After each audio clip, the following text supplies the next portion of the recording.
The Shepnaz Podcast begins now. Welcome to the Shepnaz Podcast. I'm John. I'm your host today. And today we're taking a look into Pastor Rob's message from this past Sunday. It's the second in our series, Community Friends with Godly Benefits. And we talked a little bit about groups. And so welcome in, Pastor Rob. Thank you. Good to be here. Good to have you. We have been doing like some major overhauling of groups and so forth. So this is kind of a good time to talk about it as a congregation and kind of as people kind of get geared back up for the fall. That tends to be the time when everybody gets back into the routines of getting back to church and all that. Yeah, and we have some groups that just meet all year long. There are some groups that meet during the school year, and then they kind of take a break for the summer.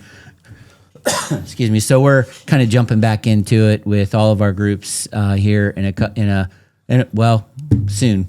Yes, very soon, like within days maybe. But before we jump into the message that we talked about on Sunday, I wanted to just mention something. So in the message the previous week, we talked about AI, and we talked about how in a way, I feel like AI, and talking about artificial intelligence, there are some developments in AI out there that are helping people to connect socially to AI. So there are people who maybe they do well with other people, but maybe they don't do well with other people. And AI is, in some sense, a substitute for social interaction with other people. And we talked about there's different platforms. I think I did some research, and I found 5 platforms, 6 maybe, that are out there that are that you can literally interact with. Some of them you can have a conversation with them. With the platform, you can come back the next day, and it will ask you. It has a memory. It reminds you. It remembers the things that you've talked about. We'll bring them back up and ask how certain things maybe went, or how I'm feeling about this now because yesterday it was a struggle or whatever. And I was eating dinner with Monica, and we had the news on, or maybe dinner was over. Dinner must have been over because when we're having dinner, she turns off the TV. So it was after dinner or before, one of the two. Anyway, it wasn't during dinner. Just I want everybody to know that because we have social interaction with each other. Okay, sorry. So anyway, I saw the story on the news, and it was about a mother and a father who is suing ChatGPT because of conversations that their teenager had with ChatGPT. And back in April, he committed suicide. And after the funeral and everything was over, they went back into his computer, and the conversations that their son had with ChatGPT were stored. And they could see the conversations, see the questions he asked and the answers they gave back and forth, and literally conversational things happening. So it started off with just kind of help with homework, and then it was like, talking about his feelings and how he felt, and ChatGPT talking back to him about those things. And then, at some point, he was really struggling and started talking about not being happy and suicide and those kind of things. And according to the story that I saw, some of the responses to ChatGPT were good in the beginning, but then when it seemed like the kid had made a decision that he wanted to commit suicide, ChatGPT kind of switched a little bit, and it offered ideas and step-by-step method of how to kill himself. And his parents found that, and it was, of course, they're mortified by it, that their son was having a conversation with artificial intelligence, ChatGPT, who was leading their son down the road and gave him a step-by-step way of how to kill himself.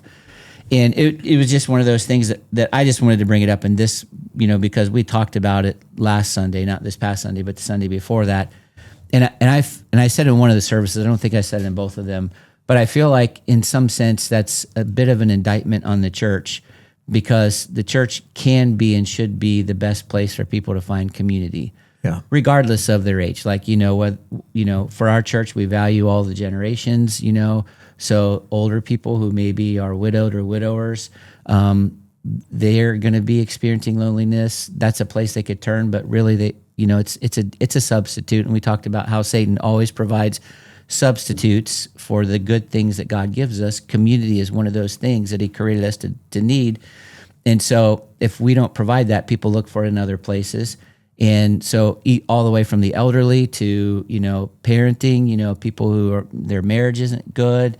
They find solace in, chatting with other things, to young adults who are really experiencing loneliness and struggle with their relational skills sometimes, to teenagers and to children. And, the scary part is that children are going to grow up with this as being a normal part of their life.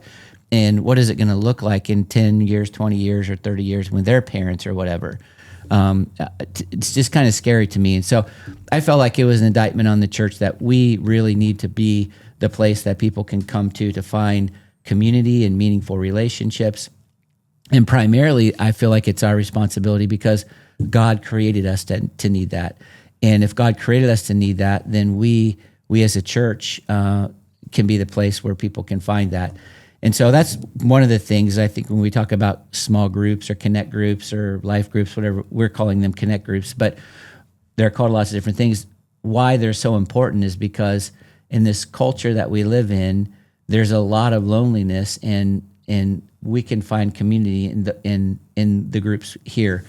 And when we talk about community, there's two kinds of community. I just want to remind you that we talked about. The first one is that God has always experienced community within the Trinity, and that He's desired for us to experience that Trinity with Him. That as the Father and the Son and the Spirit are one, that we would be one with Him. And so it would be our personal relationship with God is so very important, and that's the first place that we experience community. We have a relationship. There's someone we can always talk to, someone we can go to with our problems, our concerns, our help, someone where we can find encouragement and purpose and direction and fulfillment, all those things that we need.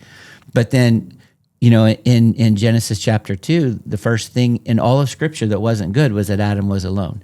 And he was still in a relationship with God. So while we need our relationship with God, and it's our first and most important relationship, our relationships with other people are valuable and important. And God created us to need those and for them to add value to our lives. And so that's why we're doing that. It's amazing to me that the enemy is pretty masterful at identifying the needs that God has built us with. Yeah. And so, we have hungers, we have desires, we have passions. Right. And what the enemy does in every instance is to try to find some substitute for it other than God. Yeah. So you don't need God if you could have this. Yeah. And whether that's, money or possessions or fame or inappropriate relationships, or now even using the latest tool, with AI. And I think as people were hearing that story that you were relating, a lot of people might think, well, then we need Congress to act to, put restrictions on what AI can say and can't say.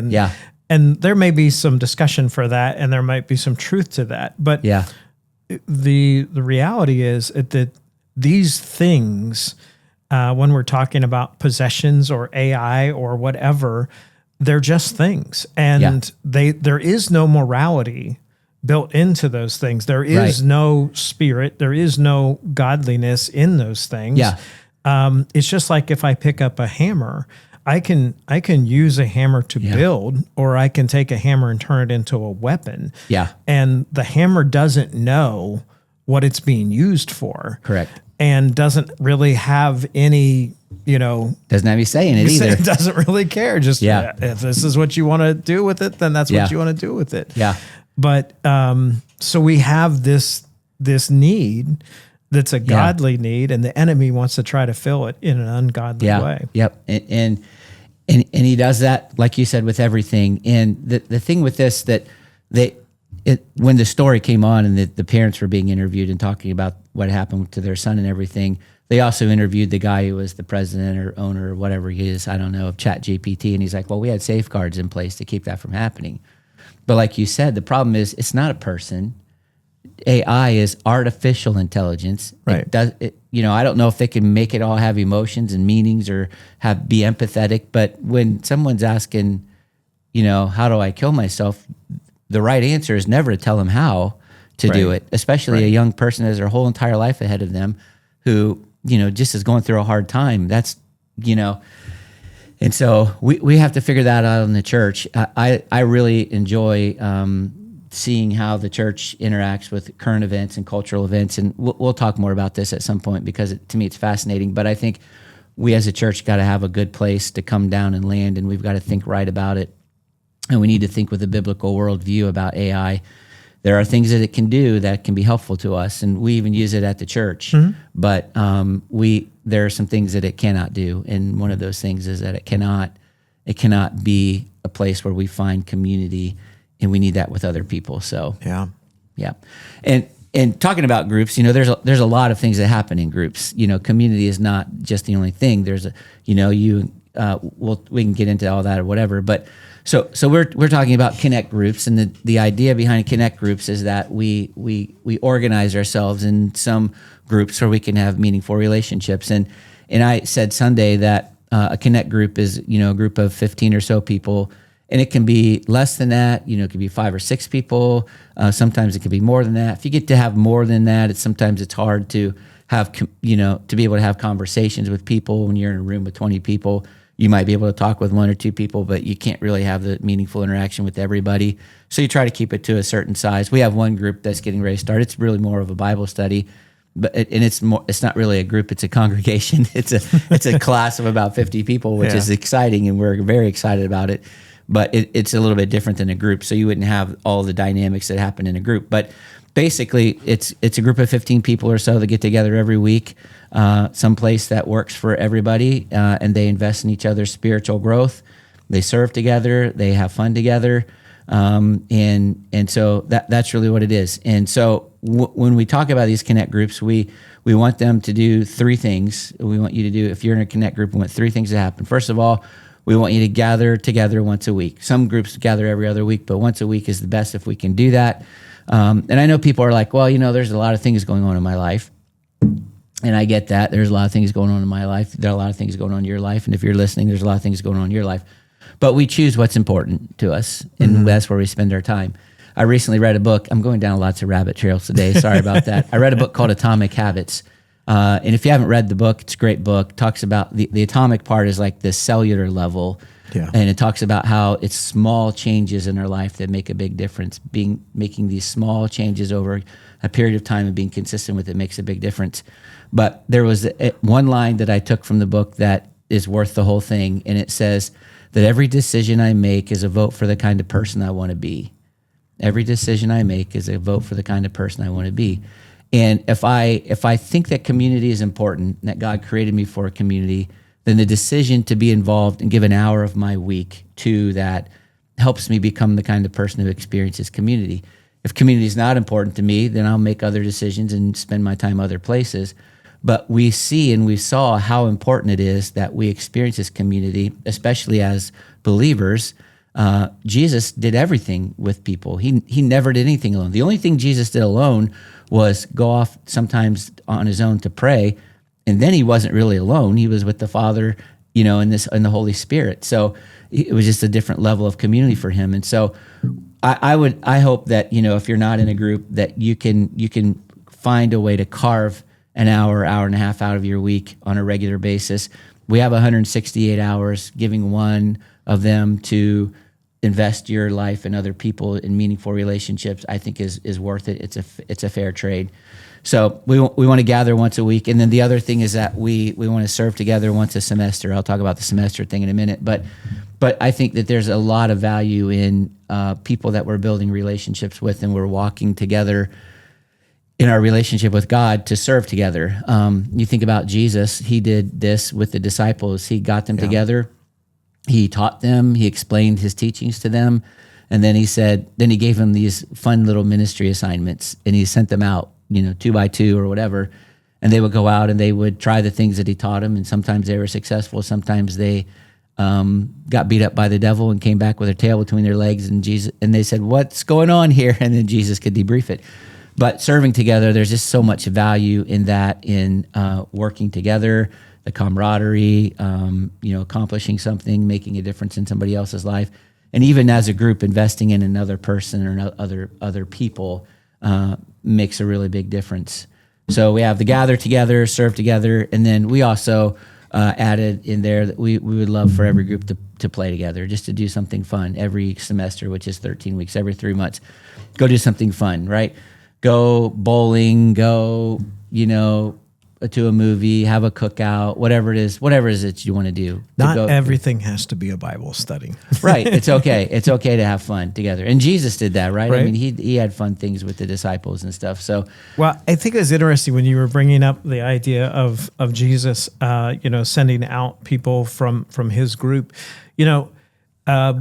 Maybe we just take it for granted, but he chose 12, and he felt like that was the right number for him. That was the maximum that he wanted to have as his inner circle. It wasn't the 50 disciples or the 120 disciples. Yeah. It was the 12. Yeah. And it certainly sets up a model. If people would question of like, well, what's the big deal about small groups, or why does the church push in this idea of small groups? Yeah. It is how Jesus built his ministry. Yeah. He dealt with this core that he could really invest in their lives. Yeah. And then they went out and replicated those efforts. Yeah. Yeah. And you see that Jesus, he ministered to large groups. He had a group of followers, probably more than 12 people who followed him around, but then he would gather the 12 together. They would go off together, and he would make investments in them and send them out. And so we're not doing something that Jesus didn't do. This is exactly what Jesus did. And so I think there's so much value in it as well. The other thing we talked about is kind of the semester model. So we want everybody to gather, serve together once a semester, play together once a semester. A semester is basically 10 to 13 weeks. And that's kind of a good way to divide things up. And there's reasons that we want to kind of institute this semester model. First of all, if you're not in a group and you want to join a group, and the group's going forever, it's hard to inject yourself into a group that's already going in existence. You're the new person, everybody's looking at you, you feel weird or whatever. Nobody ever shows up and say, hey, can I join your group of friends? You kind of sort of have to be invited, kind of thing. So a semester gives us a great opportunity 4 times a year to make a break. So the first reason is that it's going to make it easier for people to step into a new group. So we're going to say, we're starting new groups, or all the groups are starting over, they're doing something different. This is a great time to join a group. Here's all the different groups that we have. You can jump in, and we'd encourage you to do so. So it makes it easy to step into a group. Also, I think there are some people who don't join a small group because they're like, if I join this group, I have to be in it for the rest of my life. And that's not practical. There are times and seasons in our life where we can't do it. So 13 weeks also makes an opportunity to say, I got to step out for this next semester. My kid's doing this or that or whatever. I've got, I'm busy at work. I can't do it. But then you can jump back in again. So when you commit to a group, it's like, I'm going to commit to 13 weeks. I'm going to be here as much as I can during that 13 weeks. And we're going to meet together. We're going to serve, and we're going to pray, play and pray. But it just gives a natural time to get in and to get out.